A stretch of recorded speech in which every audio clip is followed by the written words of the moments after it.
How has decision making helped you and served you in your life and the success that you've had? Well, first of all, nothing happens till a decision's made. So I mean, it's there's no mystery to decision making. You either sit and don't make a decision, of which is making a decision not to enter into the arena of action, or you make the decision.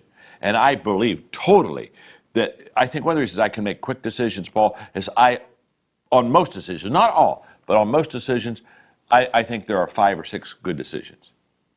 And this is where people miss it. Because they say, well, I'm trying to really get the right decision. And a lot of times I'll say, well, there are 3 right decisions.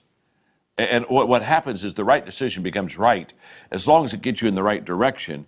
It may not be the perfect decision, but what decision making requires of you is movement. And movement is what changes things, not the decision.